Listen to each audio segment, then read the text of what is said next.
Imagine a winter morning, miles above the European continent in late 1943, where the metallic tang of freezing air bit through every layer of flight gear. Could a single distinct sound, a specific engine note, truly turn the tide of a global conflict? For the pilots of the German Luftwaffe, it was a question they would soon answer with dread. They were accustomed to the predictable thunder of Allied bombers and the familiar buzz of their escorts, the P-47 Thunderbolts and P-38 Lightnings, knowing exactly when those shorter-ranged fighters would have to peel away and leave the bomber streams vulnerable. This was their sanctuary, the moment German interceptors could strike with impunity, a strategic advantage they had meticulously built. But then, a different note began to cut through the cacophony, a higher-pitched, more insistent whine. It was a sound that would rip through the heart of their aerial dominance, signaling an end to their certainties. In the next 18 minutes, we'll journey into the heart of this transformation and discover why the arrival of the P-51 Mustang still echoes today, forever altering the calculus of air power. Before this pivotal moment, the strategic bombing campaign waged by the U.S. 8th Air Force from its bases in England teetered on the brink of collapse. Day after day, formations of B-17 Flying Fortresses and B-24 Liberators pushed deep into the Reich, targeting vital industries, oil refineries, and transportation hubs. But the cost was staggering. Losses of up to 10% on a single mission were not uncommon, a rate unsustainable for any sustained war effort. These American bomber crews, brave as they were, knew their odds diminished dramatically the further they ventured past the range limits of their escort fighters. The P-47s, despite their robustness, and the P-38s, with their twin-boom silhouette, simply couldn't stay with the bombers all the way to targets like Schweinfurt or Regensburg and back. This created a deadly no-man's land over central Germany, a zone the Luftwaffe had effectively claimed as their own killing ground. German fighter commanders, like the legendary Adolf Galland, knew this weakness intimately. Their defensive strategy was meticulously constructed around this Allied limitation. Jagdgeschwader, fighter wings, would wait, conserving fuel and pilots, launching their interceptors in waves, knowing that once the P-47s and P-38s turned back, the bombers would be exposed. This was not merely a tactical advantage, it was the foundation of their air defense doctrine. Pilots trained to exploit these turning bat points, honing their skills to deliver devastating head-on attacks or swift passes through the unescorted formations. The German industrial heartland remained relatively safe from the most destructive phases of the bombing campaign, not because their defenses were impenetrable, but because the Allies lacked the persistent aerial escort necessary to keep their bombers safe throughout the entire mission. The dilemma was stark: continue the costly deep strikes and bleed the bomber force dry, or scale back the offensive and concede the skies to the Luftwaffe. What would your decision have been at this critical juncture?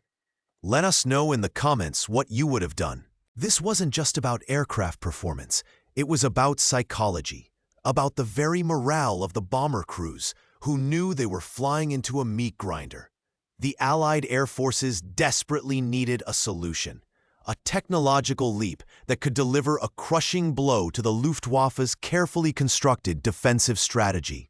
They needed a fighter that could not only match the speed and agility of the best German aircraft, but also possess the range to accompany the bombers from England all the way to the heart of Germany and back. The stakes were impossibly high.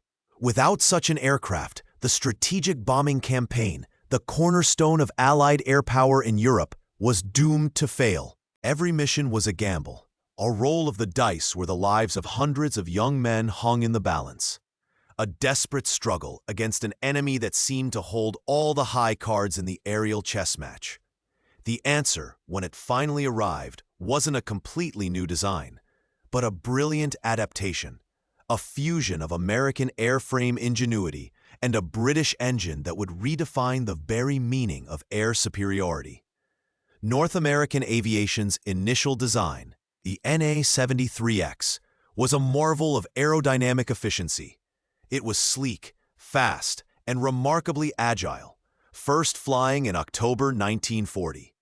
It quickly impressed with its low-altitude performance, earning the RAF's appreciation as the Mustang I for reconnaissance and ground attack. However, equipped with the American Allison V-1710 engine, its power output and ceiling at the high altitudes where bomber formations operated were profoundly underwhelming. It simply couldn't climb fast enough, nor maintain the speed and altitude necessary to protect the B-17s and B-24s against the formidable Focke-Wulf FW-190s and Messerschmitt Bf-109s. This was the fundamental problem facing Allied air commanders in 1942, a critical limitation that kept the strategic bombing campaign on a knife edge. The British, already utilizing the Mustang I, recognized the aircraft's raw potential. Engineers at Rolls-Royce, intimately familiar with their own legendary Merlin engine, the heart of the Spitfire and Hurricane, observed the P-51's superb airframe and its underperforming engine. In a bold, almost audacious move, they proposed an experiment. What if a Merlin engine was fitted into the Mustang?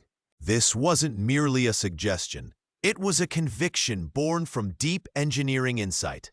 The Merlin, particularly its two-speed, two-stage supercharged variants, was designed for high-altitude performance, a stark contrast to the Allison's single-stage, single-speed supercharger. The idea, initially met with skepticism across the Atlantic, promised to unlock the Mustang's true capabilities. The first Merlin-powered Mustang, designated the Mustang X by the British, flew on October 13, 1942. The results were immediate and astonishing. The aircraft was transformed. It gained significant speed, particularly above 20,000 feet, and its climb rate soared. It was no longer just a good low-altitude fighter. It was now a formidable high-altitude interceptor, capable of challenging anything the Luftwaffe could put into the sky. This fusion of American aerodynamic genius from North American aviation and British engine power was a watershed moment. The sleek airframe, designed for minimal drag, combined perfectly with the Merlin's sustained power delivery and extreme altitudes, creating an aircraft that was faster than the Spitfire Mark E-9 and could outclimb the FW-190. The U.S. Army Air Forces, witnessing these dramatic improvements, quickly placed orders. The new variants, the P-51B and P-51C, began rolling off the production lines in late 1943, equipped with the Packard V1650 engine, an American license-built version of the Merlin 60 series. This wasn't just an engine swap, it was a complex re-engineering feat, integrating new cooling systems, fuel tanks, and structural modifications to accommodate the heavier, more powerful engine. The P-51B, for instance, featured a new carburetor air intake and radiator scoop to handle the Merlin's demands. It was a race against time, with every day of delay meaning more bomber losses over Germany. The strategic imperative was clear: get this aircraft into service and get it deep into enemy territory. The Merlin engine, while powerful, wasn't the sole key to the Mustang's revolutionary impact on bomber escort. Crucially, the P-51's original design incorporated a large internal fuel tank, and more importantly, its efficient aerodynamic profile meant it sipped fuel more economically than its contemporaries. When combined with external drop tanks, the Mustang suddenly boasted an operational range exceeding 1,600 miles. This was a game-changer.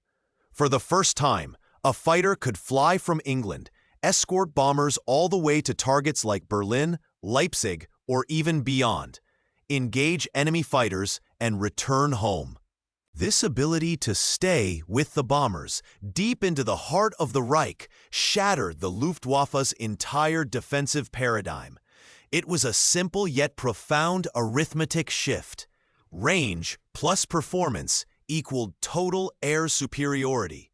The first P-51Bs arrived in England in November 1943, flying their initial long-range escort missions in December. Suddenly, German pilots who had grown accustomed to the predictable turning back points of the P-47s and P-38s found themselves facing relentless, high-performance escorts deep within the Reich. The high-pitched whine of the Merlin engine, distinct from anything they'd heard before, became the harbinger of doom. It signaled not just the presence of enemy fighters, but fighters with the range to stay, to fight, and to protect their bombers until the mission was complete. What had been a sanctuary for German interceptors now became a battleground where they were forced to engage on unfavorable terms. The psychological impact alone was immense. How would you react if the rules of engagement, which you had so carefully mastered, were suddenly and completely rewritten in the middle of a war? The answer for German pilots was a chilling realization that their carefully honed tactics, their very doctrine of aerial defense, had been rendered obsolete overnight. What had once been a predictable cat-and-mouse game, where the mouse eventually escaped, now became an inescapable ambush. The high-pitched whine of the Merlin engine, distinct from anything they'd heard before, wasn't just the sound of an enemy fighter. It was the sound of a guardian that wouldn't leave, a relentless shadow that clung to the bomber formations with lethal intent. Suddenly, the skies over the Reich, once a sanctuary where German interceptors could pick off unescorted bombers at will, transformed into a deadly arena where the Luftwaffe was forced to fight on the enemy's terms. The P-51, with its superior speed, exceptional agility at altitude, and formidable armament of 6.50 caliber machine guns, began to systematically dismantle the Luftwaffe's fighter arm. German pilots, who had grown accustomed to the predictable turning back points of the P-47s and P-38s, suddenly found themselves facing relentless, high-performance escorts deep within the Reich. This was the fundamental shift, the unexpected insight that inverted every premise the Luftwaffe had built their defense upon. Their advantage, the vast distances and the limitations of Allied escorts, had vanished. Now, the very depth of their airspace became a trap. Imagine a German pilot, having climbed to intercept a bomber stream over Leipzig or Berlin, expecting the American escorts to eventually peel away. But they don't. Instead, a sleek, fast P-51 sticks like glue, its pilot keen for a fight. The Mustang wasn't just fast. It was faster than the Focke-Wulf FW-190 at high altitude and could outclimb the Messerschmitt Bf-109. Its maneuverability allowed it to outturn many German fighters, especially when the German pilots were hampered by the need to conserve fuel or climb to meet the bombers. This meant that every engagement was now on the P-51's terms, often at altitudes where the Merlin engine truly sang, giving the Mustang a decisive edge. The data quickly reflected this brutal reality. Before the widespread deployment of the P-51, bomber losses for the 8th Air Force routinely hovered between 5% and 10% per mission, sometimes even higher. After the Mustang became a consistent, long-range escort in early 1944, these figures plummeted dramatically.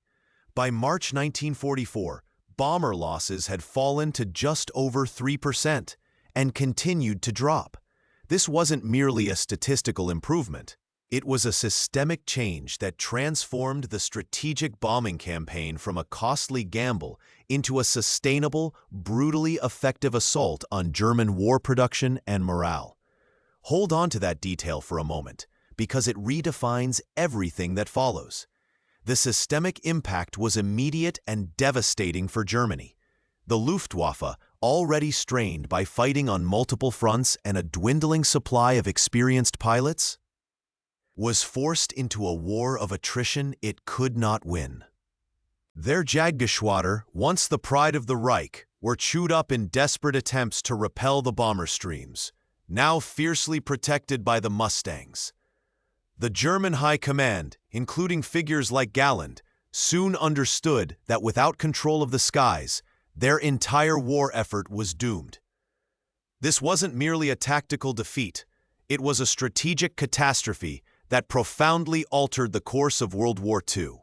The P-51 didn't just win air superiority. It helped create the conditions for the success of D-Day by effectively clearing the skies over Western Europe.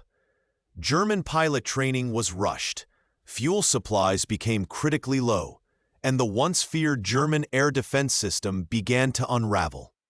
The presence of the Mustang meant that German interceptors could no longer operate with the same freedom, nor could they reliably inflict the kind of damage that had previously made deep penetration raids so costly. Every German fighter pilot knew that the persistent whine of that Merlin engine meant a fight to the death, deep in their own territory, against an opponent who held the upper hand. The psychological toll alone began to cripple their ability to resist. The shift wasn't just tactical, it was a profound strategic catastrophe. The P-51 didn't merely win air superiority, it fundamentally altered the entire equation of aerial warfare, proving that range, combined with superior performance, could overcome numerical disadvantages and even deeply entrenched defensive doctrines. German High Command, including the shrewd General der Jagdflieger Adolf Galland, soon understood the grim truth. Without control of the skies, their entire war effort was doomed. This wasn't a defeat in a single battle. It was the unraveling of their capacity to wage modern war. Bomber losses plummeted dramatically, transforming the strategic bombing campaign from a costly gamble into a sustainable, brutally effective assault on German war production and morale. The Luftwaffe, already strained by fighting on multiple fronts, with dwindling supplies of experienced pilots and critical fuel, was forced into a war of attrition it could not win. Their Jagdgeschwader, once the pride of the Reich, were chewed up in desperate attempts to repel the bomber streams, now fiercely protected by the Mustangs. Pilot training was rushed, fuel supplies became critically low, and the once feared German air defense system began to collapse under the relentless pressure. The P-51, in essence, cleared the skies over Western Europe, creating the essential conditions for the success of D-Day, making the Normandy landings possible by severely limiting the Luftwaffe's ability to interfere. That high-pitched whine of the Merlin engine, first heard with confusion, then with dawning horror, became the soundtrack to Germany's defeat in the air. It was a sound that signaled not just the presence of an enemy fighter, but a guardian that would not leave, a relentless shadow clinging to the bomber formations with lethal intent, deep within the Reich. It was the sound of an era ending, of a fundamental truth of aerial combat being rewritten in real time. What then are the enduring lessons from this pivotal moment? It's a powerful testament to the impact of innovation, the critical importance of adaptation, and the relentless pursuit of an edge. The P-51 story teaches us that sometimes the most profound changes don't come from entirely new inventions, but from the ingenious combination of existing excellence, in this case, an American airframe and a British engine. It shows how a single design choice, the addition of long-range escort capability, could reshape global strategy and fundamentally change the course of a world war. It highlights how a seemingly small adjustment can create a systemic ripple effect, inverting the very premises of conflict. The P-51 Mustang's dominance wasn't just about faster planes or better engines. It was about the strategic vision to equip those planes with the range to persist, to turn a short-term tactical advantage into overwhelming, pervasive air superiority. It transformed the winter morning skies of late 1943 from a German sanctuary into an Allied battleground, proving that true control of the air means the ability to project power relentlessly anywhere it's needed. This transformation wasn't just a chapter in military history, it was a masterclass in overcoming limitations and seizing the initiative. If this deep dive into how the P-51 Mustang redefined air power made sense to you and illuminated the sheer strategic genius behind its deployment, subscribe to Warriors of the Homeland now so you don't miss our next chapter in military history. Leave a like if you want us to keep exploring these pivotal moments and the technologies that change them. And tell us in the comments, what single detail about the P-51's impact surprised you the most? Your insights help us shape what comes next. And if you're curious about another technological marvel that's similarly inverted battle plans, consider how the development of radar changed naval warfare forever.